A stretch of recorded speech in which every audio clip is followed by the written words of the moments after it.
Hi friends, இன்றைக்கி நம்ம வீடியோவில் என்ன பார்க்க போகிறோன்னா காளான் கிரேவி பார்க்க போகிறோம். ஸோ தாளிக்கிறது மட்டும்தான் நான் பண்ணிகிட்ருந்தேன், மற்றது எல்லாமே எங்கள் அம்மா தான் பண்ணிகிட்ருந்தாங்க. ஸோ வீட்டில் சும்மா போர் அடிக்குதேன்ட்டு உட்காண்ட்ருக்கும்போது ஒரு காளான் பேக்கெட் இருந்தது. ஸோ கொஞ்சம் ஆனியன்ஸ், ஸ்பைசஸ் அந்த மாதிரி நிறையவே இருந்தது. அதனால் அதை போட்டு செஞ்சிட்ருந்தோம். நான் தான் அந்த காளான் கிரேவி செஞ்சிட்ருந்தேன்.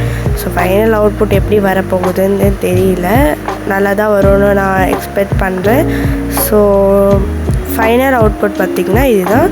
தேங்க்ஸ் ஃபார் வாட்சிங். லைக் அண்ட் சப்ஸ்கிரைப் பண்ணுங்கள். Thank you for all.